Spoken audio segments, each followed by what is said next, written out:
Well, this is probably going to be record short because I've been ill for most of the last 2 weeks and still am somewhat so. So I'm not very well prepared. But I did have my wits about me to note that there were a lot of things that should have been said last time that weren't. So at least half of tonight will be carrying on from last time. We talked about the threefold spirit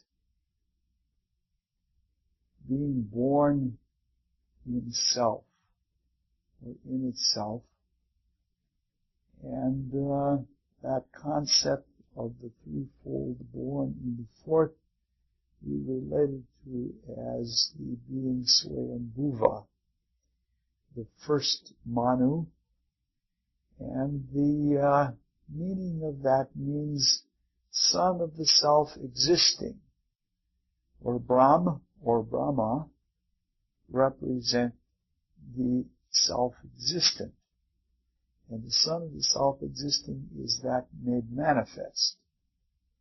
And to a large extent, Swayambhuva literally means Brahma in a human shape. But I don't think that that necessarily means a physical body like this. So, the self-existent is born and it dies in Swayambhuva, or in all humanity, and Swayambhuva is born or dies in Brahma. Now we said this whole process of self-becoming, or of self-birth, is accomplished through what the Hindu philosophers and mythologians call contemplation of self. And I want to look at that a little bit more. We also mentioned that this birth of Swayambhuva is a baptism by the Holy Spirit. And that's often called an Immaculate Conception, in that it is symbolized by the tetrahedron. The interesting thing about the tetrahedron, as the son of the self-existent born in form, is that the tetrahedron, the mathematicians will tell you that if you take things to 2, 3, 4, and up to n dimensions of space, even to the nth dimension of space, the only geometric figure that still exists, perfect geometric figure, is the tetrahedron. We won't try to describe an n-dimensional tetrahedron, but it has that quality of perfection. The contemplation of self is an activity of realizing, focusing. It is the activity where dreams are realized and where the unknown is realized as the known. Now, the interesting thing about the contemplation of self is that it doesn't have to be done in any special meditative practice. That spiritual self-becoming, whether it is in us or whether it is in Shiv over tens of thousands of years, is something that does not require a special meditation. It can be done in any activity of life, anything that we do, if we are self-watching. I lost it today. I didn't watch myself. I had a very difficult time with it. However, it is usually best experienced or best realized in its deeper inmost senses, if it is a special interning activity, but not too special. In fact, I think in the future, our entire work will approach continuous and perpetual contemplation itself.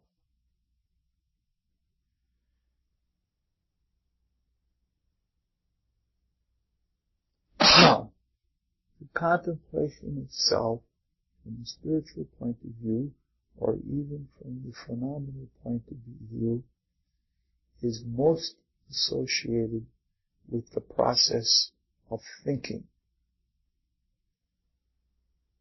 It is not necessarily the thinking itself, and it is not exclusively in thought that we contemplate self. But in the process of thinking and understanding and knowing the truth, in the formation of universal ideas, is where self as a spiritual being is born. Self is itself an idea. This is where I believe the maxim comes from. It's very old. It's much older than we give it credit in the Western world, that man, or Manu, or Swayambhuva, is a rational being. Man is a thinking being.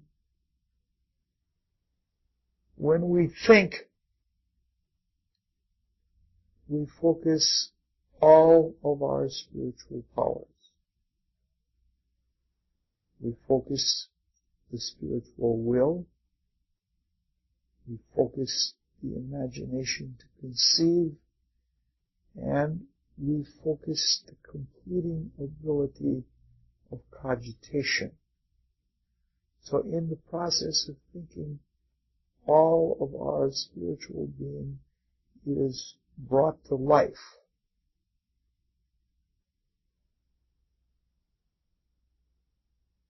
When we contemplate self and give our energy to our creations, to our creatures, to the unknown, whether we're actually pouring energy into it or pouring energy into it to withdraw its essence in observation, in that activity we feed all the powers of the Spirit.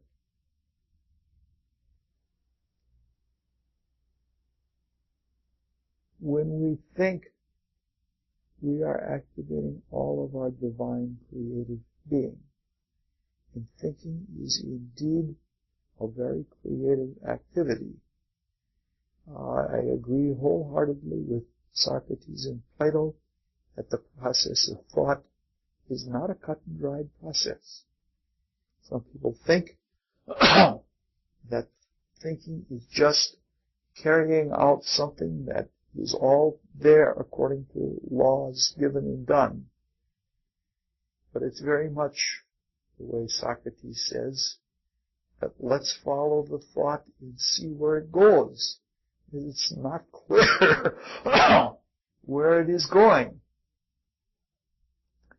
And for me, it's probably the most creative activity that I do. When we think, we reflect and focus and know ourselves, or we can reflect and think and notice ourselves as Swayambhuva, as Manu, as individualities, so that we know ourselves as the being that does the thinking. And this contemplation of self that comes in the doing of the activity is not a splitting or a dividing of consciousness. It's very tricky. It's hard to put into words at all. But when we are totally putting ourselves into that process, we know ourselves in the doing of it. So the contemplation of self, especially in thinking, is a very self-conscious activity. But there are two kinds of self-conscious activity, or two kinds of self-consciousness. There is the problematic, egoistic, more associated with the lower false sense of self that is nervously self-conscious, and that is vainly self-conscious, and that is vain because it is an addition beyond the necessity of self that exists in the idea.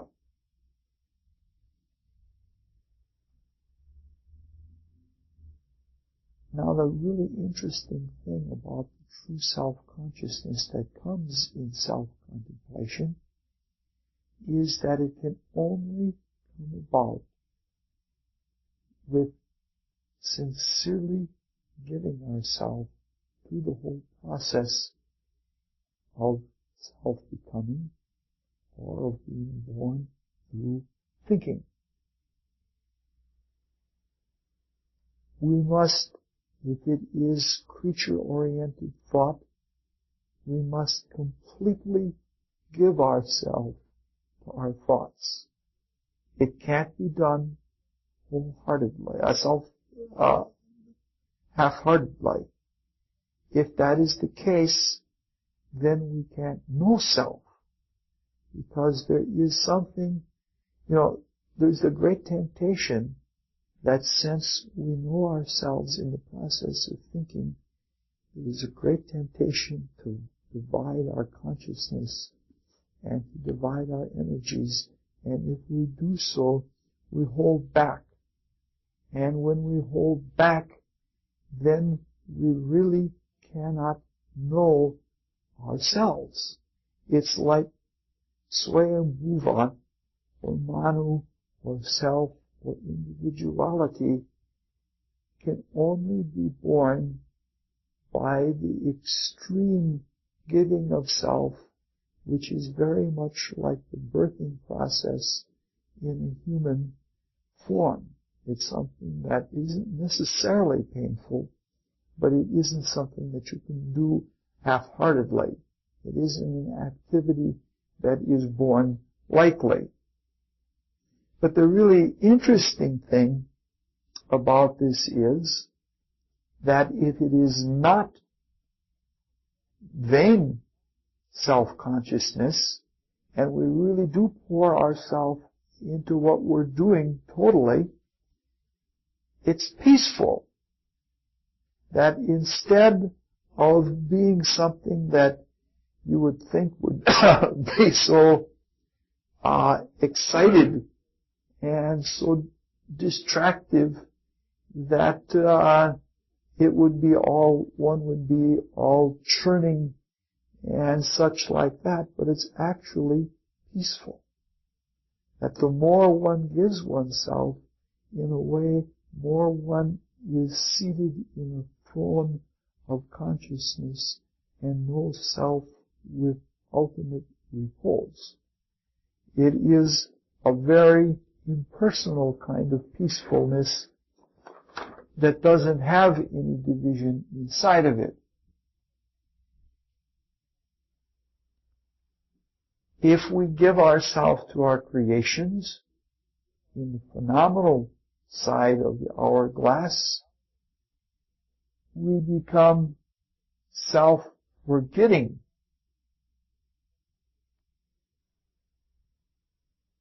If we do it in the act of prayer, if our self-contemplation is surrendering personality totally and utterly to the divine. We forget all personality and we lose ourself, but at the same time we gain self or come to self-contemplation. I'm extremely out of it psychologically, but what I'm trying to say is a really exciting thing. It is something that is fraught with paradox almost like in no other subject, that the loss of self and the finding of self comes at the same time. I think that's why there are all of those Bible verses that say, "He who loses himself shall find it." He who saves himself shall be lost, and things like that. And the same way, if we're working divinely, we forget our divinity for the sake we give ourselves over into love for our creations, which need us.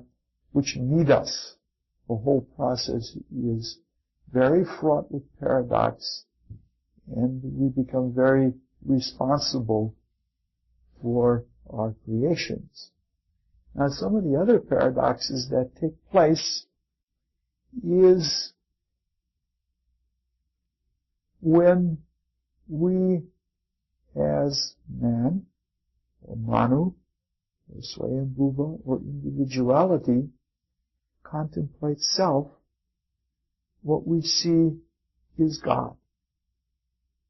On the other hand, when the divine contemplates self, it sees individuality, or Manu, or man. It's really beautiful. The whole process of contemplation of self is a self-feeding, collapsing, transcendental process.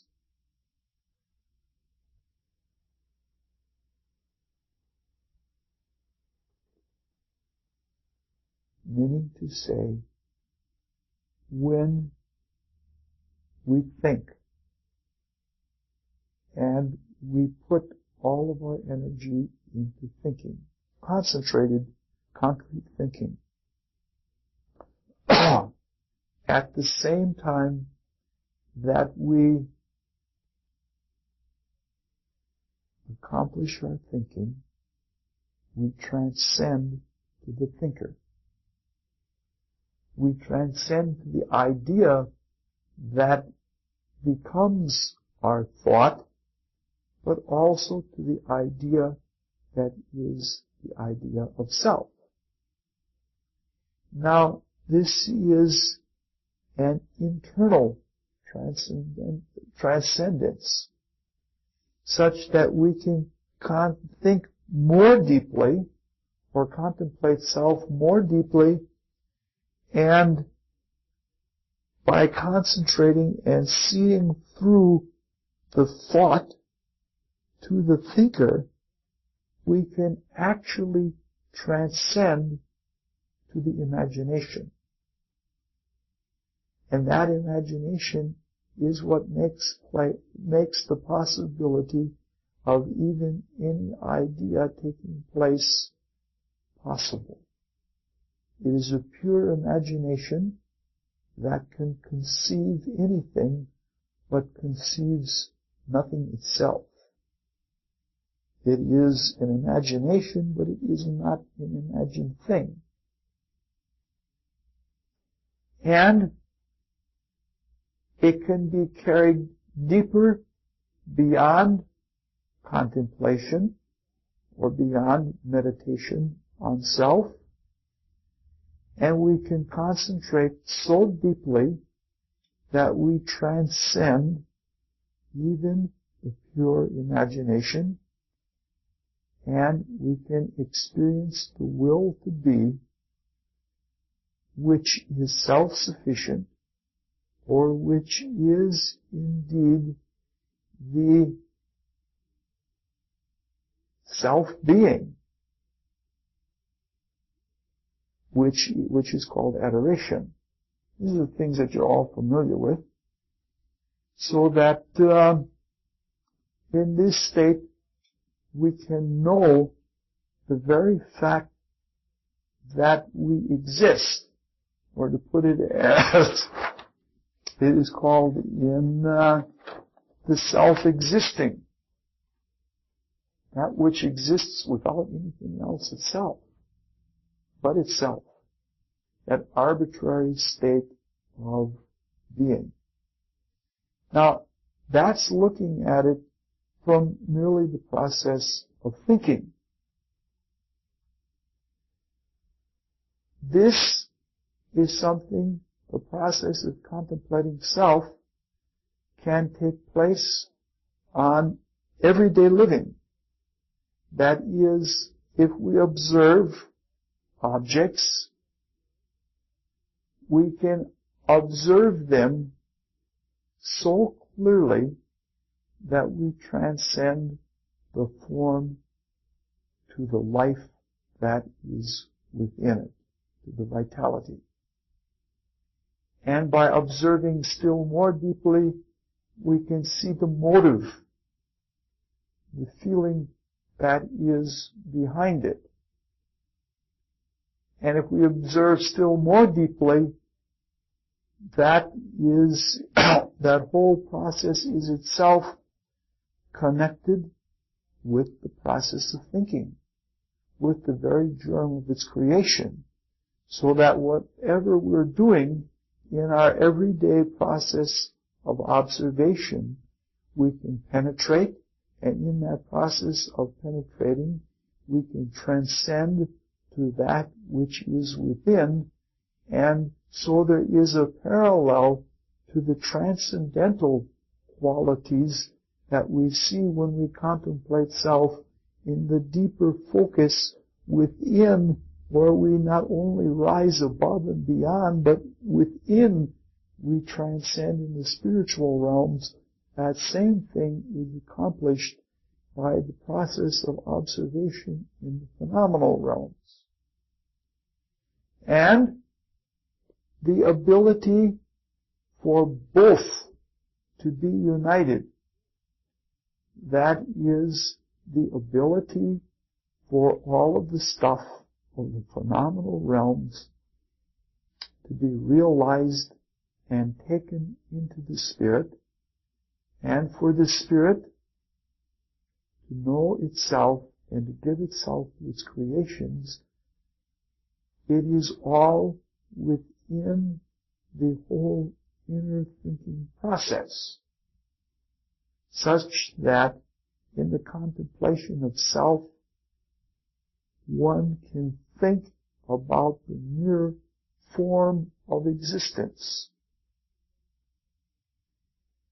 so deeply that the process of thinking, which is the lens itself of self-knowing, is altered so that one can think life,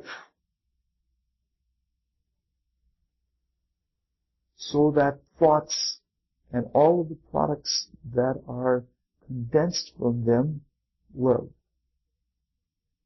And carrying that deeper in the whole lens of thought itself, one can think so deeply that one can think motive, so that the whole spiritual force of loving living becomes alive in the thought process and works into the form of existence, so that form can experience and feel emotion and be moved to move.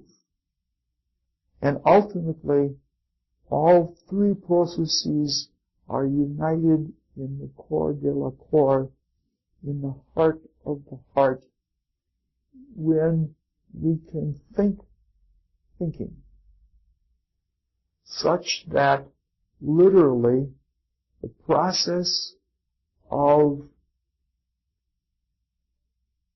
self-watching, self-contemplating, self-becoming becomes real when we think thoughts of thinking. You see, I'm talking about these as three separate activities, but in the self-contemplation, at the depth of it, when we come to a level of adoration and see and know the self-existent, that same activity is carried into the lens of thought itself, such that it creates the ability to think. In fact, it creates swayambhuva. That is, it's capable of creating a human-like state that is capable at will to think for itself. And so that the whole form is carried together. This is obviously not something that one accomplishes in the wink of an eye. This is more like Shiva's lovemaking that takes hundreds of thousands or hundreds of millions of years, and it's something that is indeed a profound activity. But you don't need any books, and probably you don't need any teachers. It's all within. It's all right within us, because we were born by this very same process ourselves. Our ability to realize that there is any truth, to live any truth, to know any truth, our ability to worship that which is divine is born by the same process, and hence it is in us. And that to the extent that we live it into reality. Because if you remember when we talked about Dionysius 2 years ago, we realized that once Dionysius had been ripped into pieces by distribution, each one of those pieces was a whole new Dionysus. And that means that each Manu is not only an individual, is not only a god, but is the entire universe. The entire universe is recreated in each being that contemplates itself and lives itself into existence. We're not talking about some measly, small little activity. This process of transcending from thinking to the idea of self, and from the idea of self to the contemplation of selfness, the contemplation of pure being, this transcendence is not an external transcendence. It is an internal transcendence. It happens right within. Now, there is a great temptation to practice this only in the first phase discussed, where we think about self and we transcend to some kind of blissful state. And if we do that and just reflect back and don't sincerely pass through it, that we miss the process that is called the fall of man, or the fall of Manu. And so the temptation to live in some kind of spiritual bliss and not to create and not to live out the divine dream is a temptation not to fall into matter. It gives the whole idea of original sin a much, much different meaning, and it gives it a much, much more positive meaning. And it allows us to get away from some of these ideas I don't know how you would say it, escapism, like a cosmic escapism.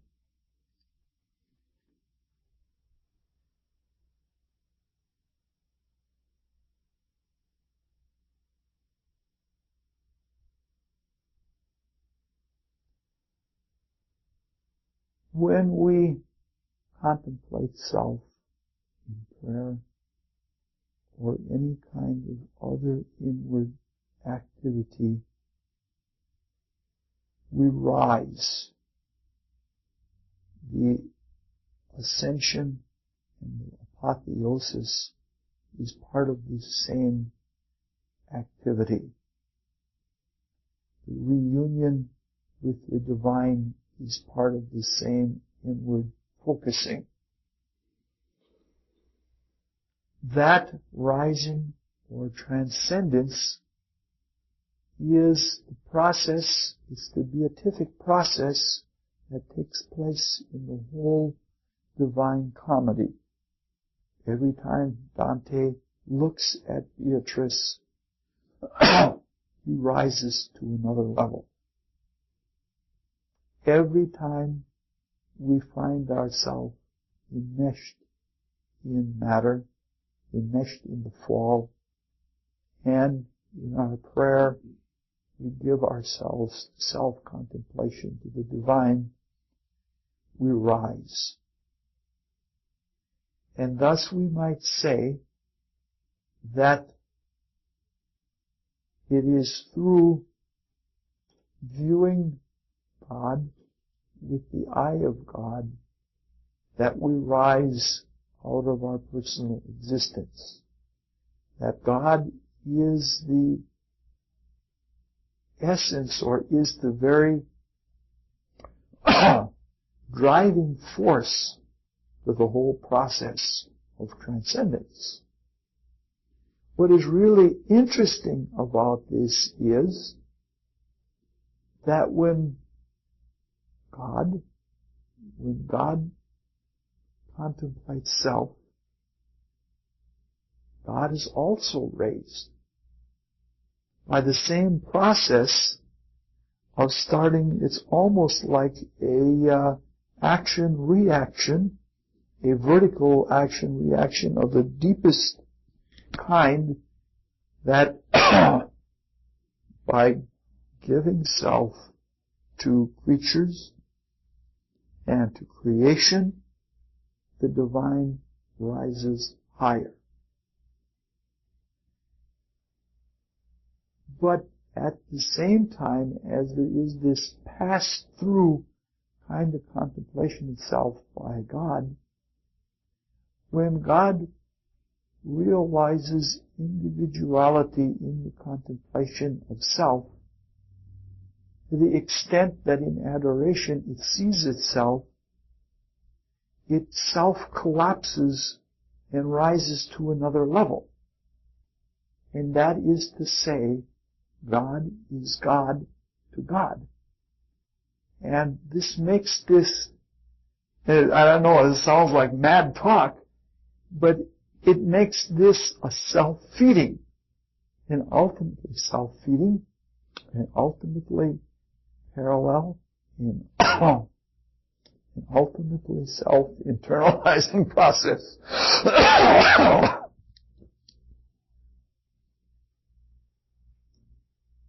All right, I think we've looked at that enough.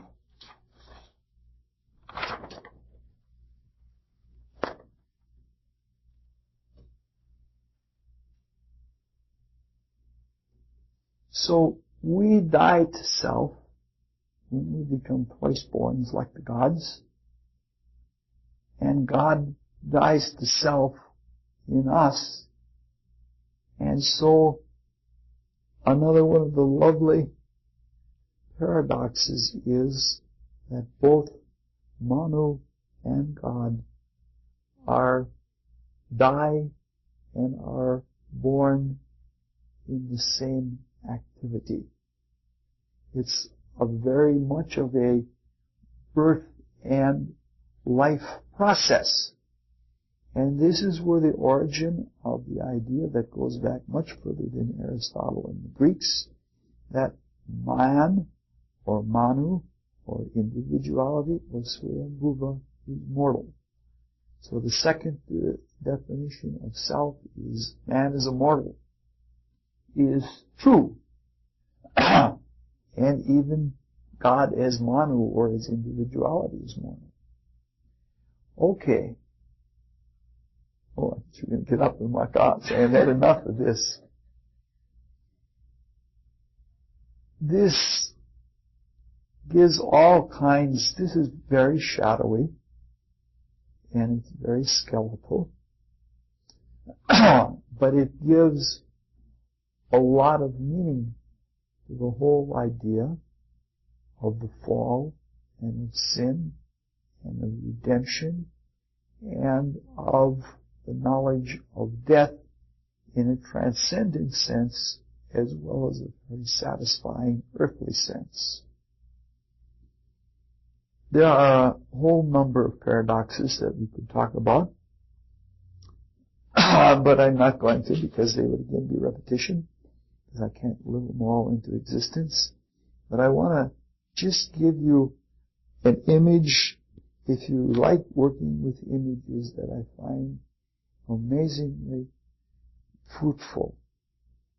And every time I go to it, I get something more out of it. But it is a paradoxical thing. It's almost a laughable thing.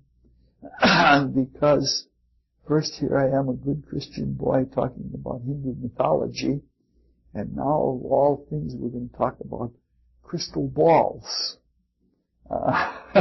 Which is taboo to all positive spiritual growth. But the crystal ball affords one of the best of all metaphoric images that we can work on. And we'll do a much better job than Hegel did with it, though Hegel's wasn't so bad. Consider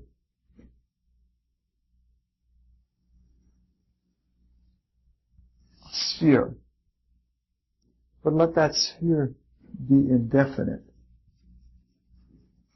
We're drawing it as a circle here. And that circle, we'll just look at it in a three-dimensional sense. That circle is composed of light. And suppose that it focuses inward on itself. We're looking at it two-dimensionally, but just imagine it's three-dimensional. And at the heart of its being is something that is like a crystal ball. But that crystal ball is in a way as indefinite as this globe of light that is turning inward on its center, because it's made up of turning inward on the center. That crystal ball would be both a mirror and it would be a lens. And if you saw this, if you could just imagine a light that was all the way around focused on a crystal ball, in the center would be a very, very shimmering focused light. If it was perfectly spherical and the external light source, so that you wouldn't know whether the light came from out in the field or whether it came from that very heart of hearts.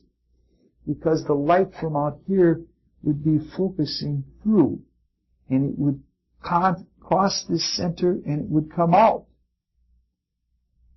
such that the light would be redoubled on itself, not only in the center, but out at the field. The light comes from focusing on itself. This is very paradoxical. Thus you have a twice-born sphere of light, a twice-born lens, and a singular, brilliant center. Within that light condenses all of the color, and in the field, all the fleeting forms that look like spiritual beings, which are condensed inside of the lens as much more definite beings. Sort of like I'm carrying the analogy not completely on a physical level. I know that's troublesome to you, but that things are born inside of the crystal ball from the vision of the spirit that knows itself by condensing them inside the crystal ball. It sees its own self through the condensation process. And it is born, and all of the spiritual beings are born at the same time that the creative beings are born inside of the crystal ball. Clearly the crystal ball is something like that mind, because you have to look at this in more dimensions than three. This is that mind that makes capable the process of formalizing, vitalizing, and emotionalizing, as well as the divine self-knowing. So it's an image that if you go to it and literally start making the crystal ball in your consciousness, you can see whatever you want to see. And you don't need a crystal ball. You don't have to go outside of yourself and get lost outside of yourself in the process of scrying. I think that's what it's called. Isn't it scrying? People who gaze into crystals. That's an image I like very, very much. It comes again and again and again to me. Because the apparent solidity of the lens has a reflective image on it as well, a reflective surface on it as well as, just like the crystal ball. Did you ever look at a crystal ball? I used to have one a few years ago. A pure stone crystal ball, about that big. It was worth $300 or $400, just only 3¼ inches. And if you looked at that, you looked in the thing, you saw the whole world around you focused in it. That's right. But this is, the gods are looking from the outside too. You also see, not only focused through it, you also see reflected off of it all of the light that is behind you and from without, right off of the surface. There's a reflection off like that also. This would be the higher transcendence. This would be the lower self-knowing of the phenomenal realms, and the passing through would be the true spiritual vision. Mr. Hegel just had a crystal ball, and he thought the whole cosmos was a crystal ball. He missed the whole outside altogether. In his crystal ball, a light lit up every now and then somewhere in a different place in the crystal ball, and that was somebody who was reaching enlightenment or something like that. I don't remember Hegel's picture anymore. It wasn't a good one. All right. I don't want to put down Hegel. No cheap shots for somebody. Now, it's a lovely image. If you want to play with it, you could very well have a good time with it. Now we're coming to tonight's talk now. It's going to be short. Everything we have said about Swayambhuva, we could have said about Agni. Agni was also auto-created. If you remember those stories, Agni was the son of the self-existent. And Agni was also associated with Shiv in the same way that Sambhu Shiva is the same as Swayambhuva, or associated in that way.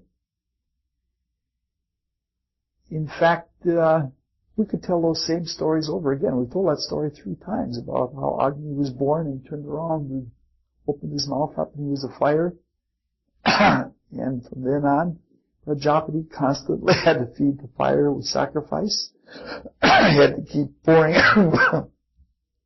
rectified butter into the fire. And that Agni was the ultimate consumer as fire. Burned everything up. We can tell the same story all over again. We sort of did there. But Agni is associated with the 1, the 2, the 3, the 4, and the 7 of the divine. the main numbers of creation, 1, 2, 3, 4, 7. Agni is one. In individuality, a Manu, you might say, a Swayambhuva, as anyone is also two. Very interesting. In all of the iconography of Agni, no matter where you are in India, no matter what period of time, every time you see an icon or a picture of Agni, he has two faces. And those two faces are the two qualities of fire from the 2 points of view. When we look at the original story of Agni being born in Prajapati, because he was lonely, Agni as fire represented something that was all-consuming. You're responsible for what you create. And so Prajapati constantly had to put more and more and more into his creation. You have kids, I guess it's like that. You know that all the time. Kids are sort of a cosmic sink for everything that you make. However, from the other point of view, without the light from either the physical or spiritual sun, none of us creatures could exist for a moment. Not one moment. So, when seen from our point of view, it is not a consumption, it is something that is sustaining. And even we experience it from both points of view, because we're sort of like a tree. For a large part of our life cycle, we draw light from the sun into us. And then we consume it. We burn it up, just like we burn up fuel. And it goes, and it is returned to the spirit. So, there is then this twofold energy is flowing in both directions. In fact, it's really interesting to note that probably the ultimate sin is birth control. It's going to sound crazy in terms of attitudes, because if we want to do something that has no consequences, if we want to indulge ourselves in a cause that can't have any consequence, that is what birth control is, sort of like in a spiritual sense. And so to create without being responsible for what we create means to be deprived of the consumption of that which we have created when it gives back to us. Okay, I think you get the whole idea about the two directions of fire. Now, Agni, in every image that you ever see of Agni, Agni has 3 legs. Must be awfully difficult for running. But he always has 3 legs. Which means to say that wherever Agni stands is the tetrahedron of fire.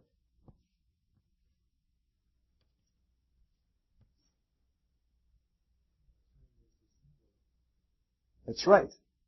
Yes. And how does it? It's said numerous places in the Bible. Jesus, for example, says, alluding to John the Baptist, he says he baptized with fire, with water, but I baptize with fire and with the Holy Spirit. The same thing. So with Agni, Agni is literally the same as Swayambhuva in that regard. But we have to be careful about this, because if we said that, we could say that almost every god is Swayambhuva, which is true, because every divinity is a self, is individuality, and partakes of that. Maybe not as much as Agni, because we're going to talk a little bit more directly about Agni. The three legs are the three activities of fire. Fire as warmth, which is necessary for all creation, which warmth is a product of sacrifice. Without the divine sacrificing itself to fall into matter, there would be no creation. The second attribute of fire is light. And it is that light of truth, of living light, that sustains. That is the Vishnu aspect of fire. It is the sustaining light of intelligence. And finally, the third attribute of fire is flame. That attribute which completes the process and makes it as graphic as fire as can become, as definite. Light seems invisible, and warmth you feel, but you don't see it. But flame is something that you see, but you really don't see at the same time. And it is the completing aspect of fire as well as the destructive aspect of fire. It's the Shiva aspect of fire. So in the Trinity, in the three-legged nature of Agni, we find that. Now, Agni is usually pictured with 4 horns. In fact, I've not seen any pictures without 4 horns. And each face usually has 2 horns coming out of it. The number 4 has always been associated with justice. In the material sense, that justice is associated with the square and with the cube. Because from a material point of view, we in our consciousness can't completely understand the triangular quality of the spirit because we live in the phenomenal realms of matter. And in the phenomenal realms of matter, the most just figure is the square. We measure everything with the square, we test everything with the square, and we build everything with the square. And if there is no squareness, nothing can be built. And so this is called the most just figure. In the Western world, all of the altars to Zeus, who was considered the Lord of Justice, and all of the Zeus-like figures were cubical. In fact, for a large amount of time in the Western world, court was held in a cubically built room. That it was supposed to lend to its occupants a sense of justice unlike any other geometric figure. And to be within the cubical room was to be within the squared square. In the spiritual sense, obviously, the number 4 is associated with the 4 faces of the tetrahedron. There are 4 faces there, and it is the 3 falling into the 4 in that transcendent sense that represents a divine justice. It represents a just proportioning. I don't know if you're familiar with just proportion, but the whole principle of analogy, as above, so below, or this is to this, as that is to that, is how the vertical quality of the spirit, the unity of the one, is maintained through every plane that it manifests in. Every ring, you might say, or wave of light that comes off and within the crystal ball has a just proportion to it. Even the rings of the planets having the just proportion of Baudet's law. This kind of just proportion is represented by the four-sided tetrahedron. And it is that which gives that dimensionality, that third dimensionality, which makes possible the four phenomenal worlds in which our cube and square live. But I don't want to go too much into that. The other characteristic about Agni is that Agni has 7 arms. Usually there are 4 left arms and 3 right arms, though I have found some pictures where there are 4 right arms and 3 left arms. I don't know whether that was due to a careless iconographer or an independent spirit. I believe that the 4 left arms are correct, because in ambidextrous persons, the left arm is the arm that is superior for grasping and holding. In fact, it is stronger in that prehensile sense than the right arm is. And everybody who's left-handed has got something partially wrong with them. You know that. All of the studies are coming out about that now, that left-handed people live less long than right-handed people. And they have they're subject to many more neural maladies inside of their body. I don't want to go into all of that stuff. I think that it's important to learn those things.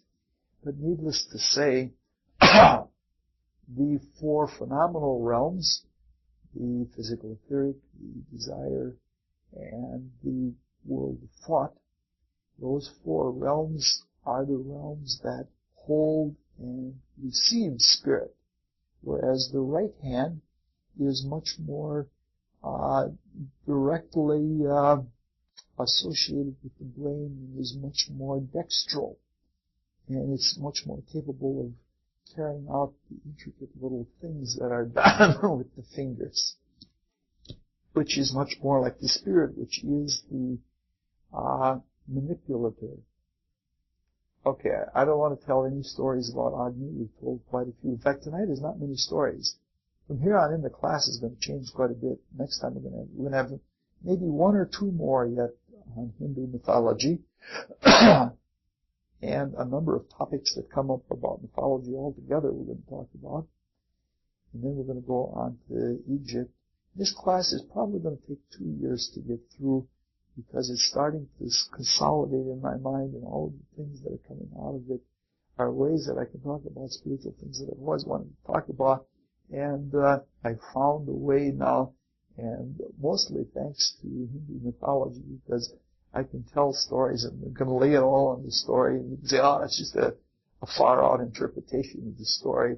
And that way I don't have to think like I'm talking about truth, and you don't have to believe like you're listening to truth or anything like that. It's much easier to go about things that way. All right. Now, there is a dilemma that comes up for me about Agni. This is going to be a terrible confession, but I don't believe in Agni.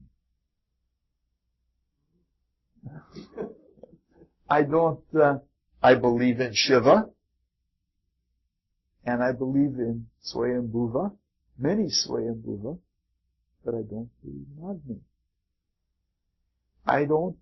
This raises a difficult issue. As you remember, when 3 years ago, when we started this class, I don't think anybody's in here that was in here 3 years ago. Were you here 3 years ago, Jay? When we first started? We talked about Lucifer and Prometheus. Okay. Oh, okay. These guys were here. But this whole class is postulated on the fact that from the point of view of the mysteries, being initiated into the mysteries, to a large extent, mythology has to be taken literally. And now I'm being a hypocrite, and I'm saying that even though I believe in all of the gods being there, I believe that there is no Agni. which is maybe why I've had a perpetual fever for 2 weeks now. Oh, the irony of it. Yeah.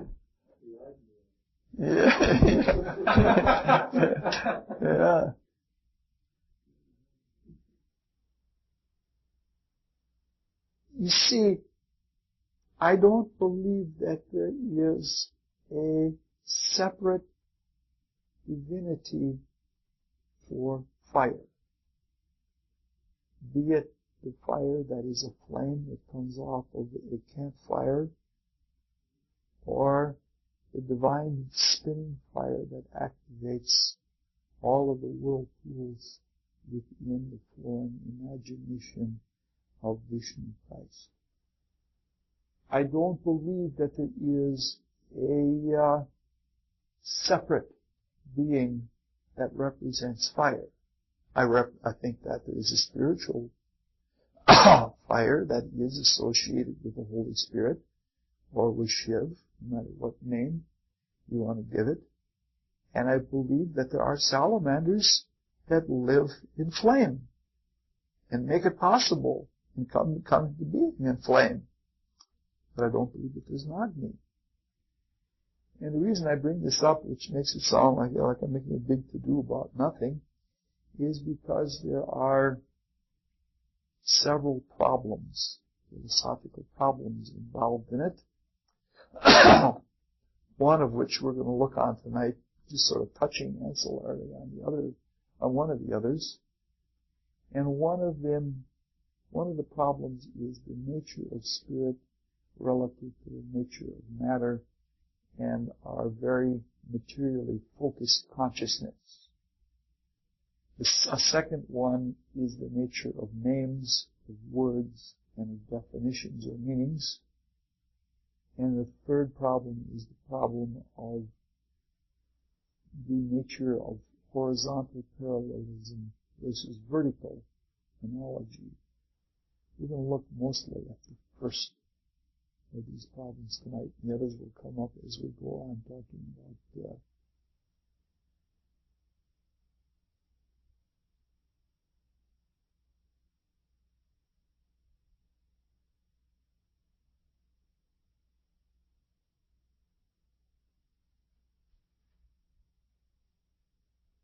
all of the things that we experience and have experienced and will experience, and many more we don't experience, exist in the one. Very much like the figures that become consolidated inside the lens live in the intelligent light surrounding the crystal ball. At one time, we were in that light. For what was to become us is in that light. We were as invisible in that light, in fact even more invisible in that light than the spectrum is invisible in the light coming out of these balls.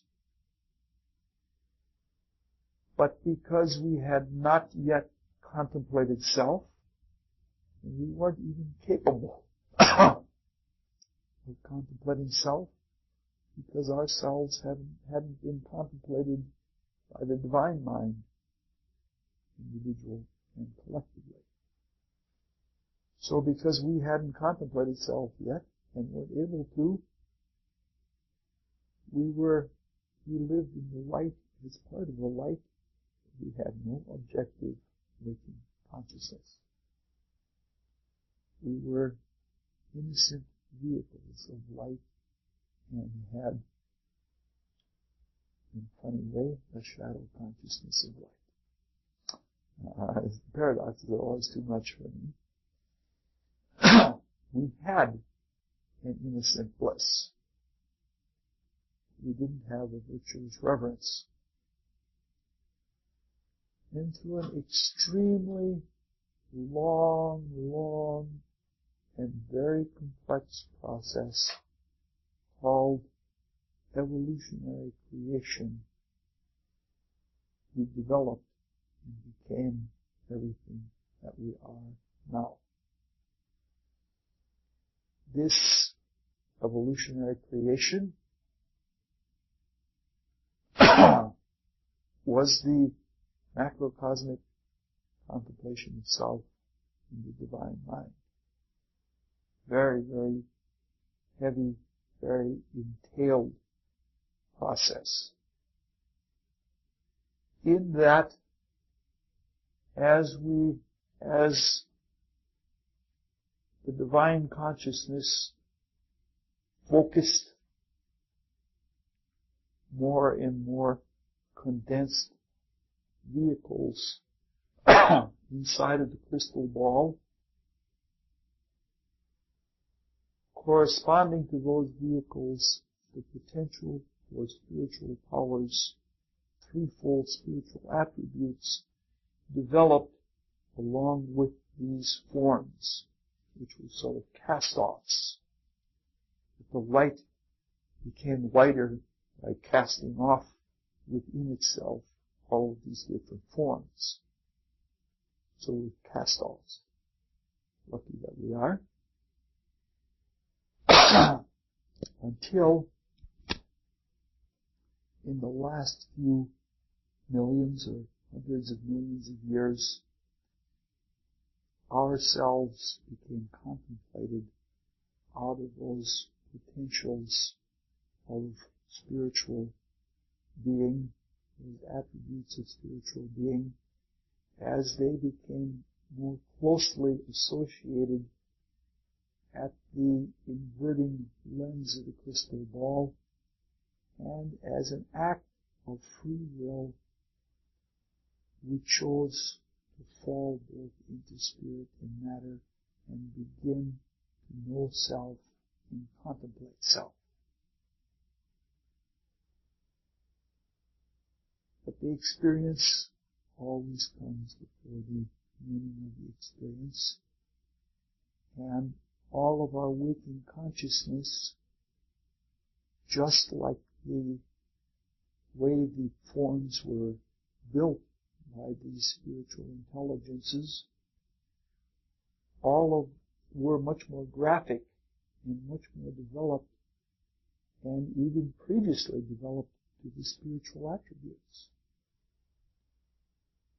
When we have waking consciousness now, our waking consciousness is primarily in the phenomenal, primarily in forms. For the most part, we're not aware of our truly spiritual being. We don't have much transcendental consciousness at all. The consciousness that we have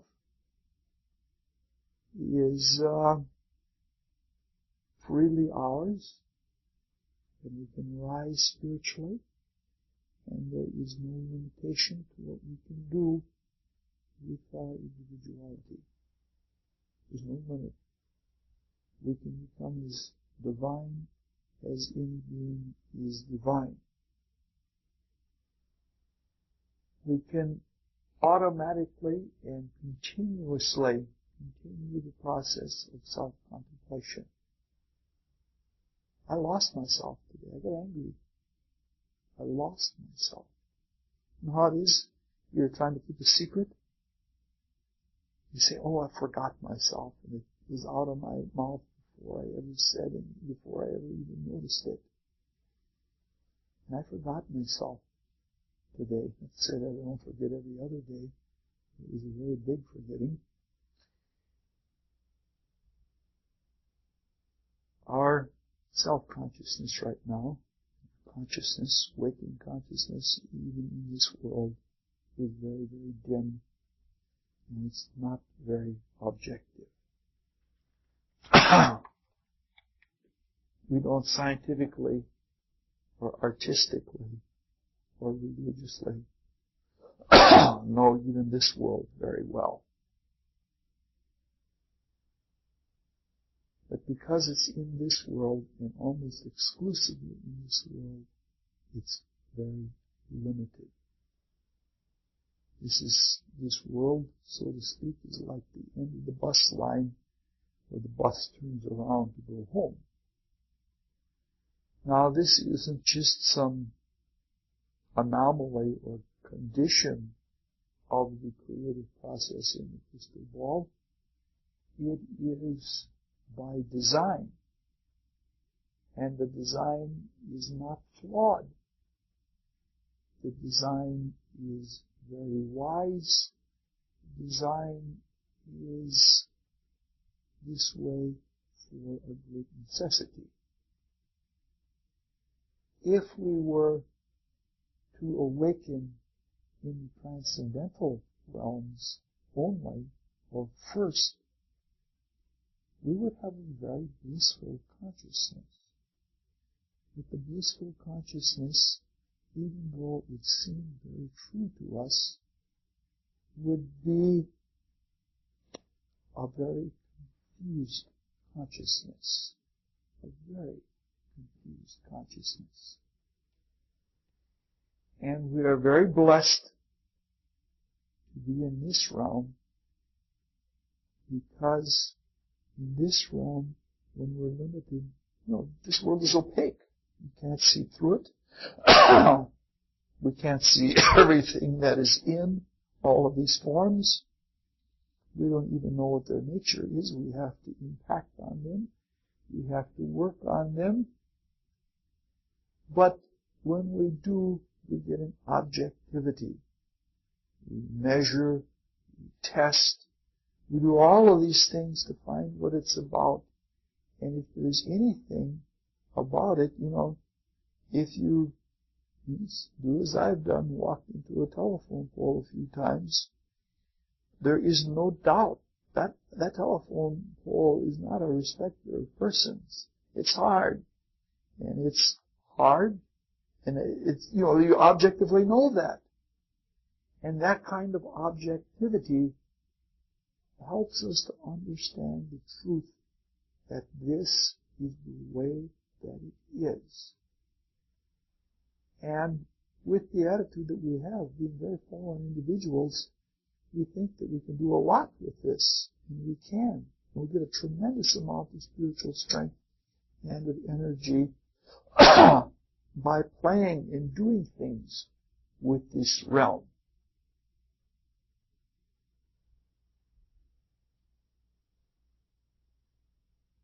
So, we learn here a very rudimentary, a very clear, a very simple, but a very definite objectivity. And when we focus and awaken here, we become very clearly awake. Because if you can be awake in the densest of all realms, the rest comes easy. Without this objectivity, we never could be able to expand our consciousness to more and more subtle and multifaceted spiritual realms with any knowledge at all, and it would be incomplete combustion. And the fire whereby we would warm God through our experience would be awfully smoky. And there would be little that we gave to God. Because in a way, God is fed by the fire as much as Agni is fed by Prajapati. The Spirit is the necessity, it is the meaning, and it is the purpose of all of this. What we live in now is a world of forms. And in this world of forms, we hold, like the left hand, what we can't see in the right hand. The Spirit comes to know itself through the forms. But the meaning and the truth and the purpose is still in God.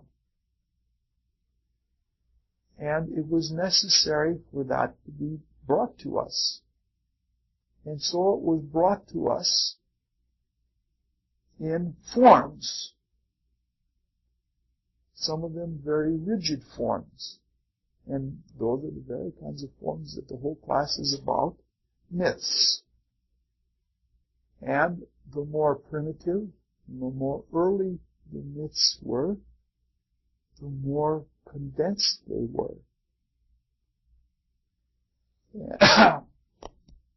And the more people they were with divine beings.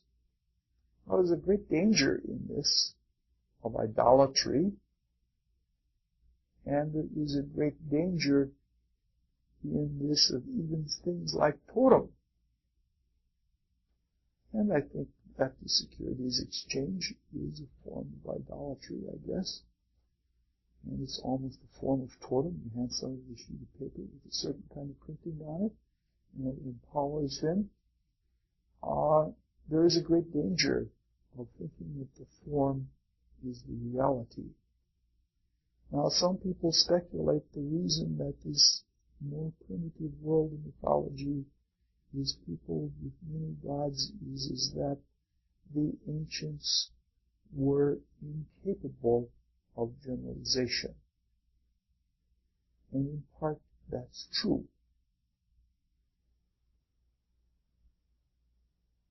But we're all, it's not just a matter of generalization, it's a matter of realization. The truth is so many-sided and so multifaceted that it's hard to comprehend it. And so, in the material world, there are given whole panoplies of gods. And many of these gods have different names. We've talked about the 1,000 names of Shiv and the 1,000 names of Vishnu. And we've talked about them as showing different sides of the same thing. Almost like taking this chair and looking at it from an infinite number of points of view. However, the meaning is much, much more profound from looking at the multifacets of God than looking at the multifacets of that chair, of course. So, there is a wonderful thing that in mythology, while trying to understand the universal truth that has many, many meanings through myths, so that we can see the many principles that are in materiality and relate them to the all-present nature of God. It's very valuable to be able to see the same God with different names.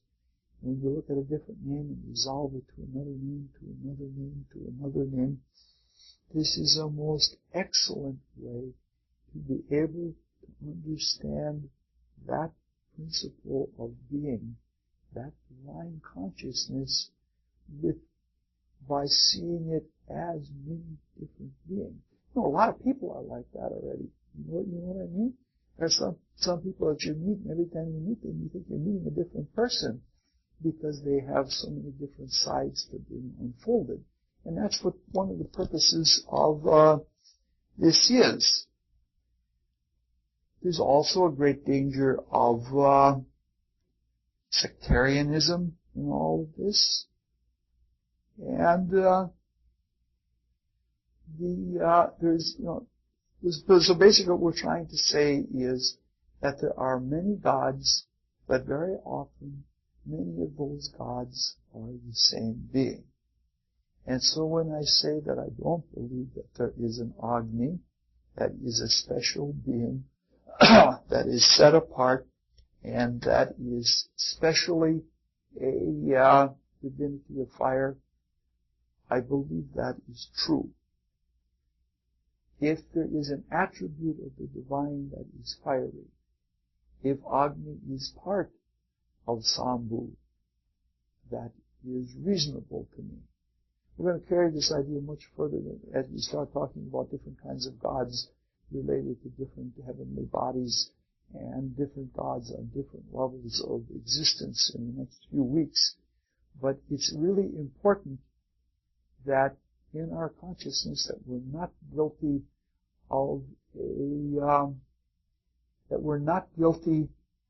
of separating something from everything else.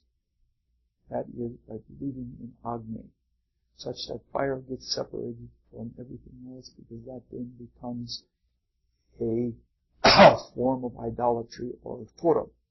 So that's the big point we're trying to reach tonight, is that the unity of things must be drawn together, and we can talk about that with astrology in a little more. I don't think I can do much more, but I don't have but one more thing, and that is one more paradox that comes out of this. It's another one of these paradoxes of Manu, and that is, from the way we're seeing it now, the contemplation of self, if it is done by God, God has then many ways of seeing one thing. From a God's eye point of view, even that chair would be seen in many ways at the same time. But from a man's eye view, a Manu's eye view, we can see many things one way, which is sort of Agni-ifying them and making them very separate. And we can then take we can be Johnny One Notes, and we can look at the diversity of the universe and find the unity by seeing from one way of looking at it. And that's just another paradox to examine. Hopefully next time I'll be well, and we'll continue on. We're going to talk about a whole slew of gods. I haven't decided quite yet how I'm going to do it. Questions? No. Okay. What is Thanksgiving? Is 2 weeks from today? Ooh, let's meet 3 weeks. Let's meet the week after Thanksgiving. Great. There'll be plenty of time to prepare. Thank you.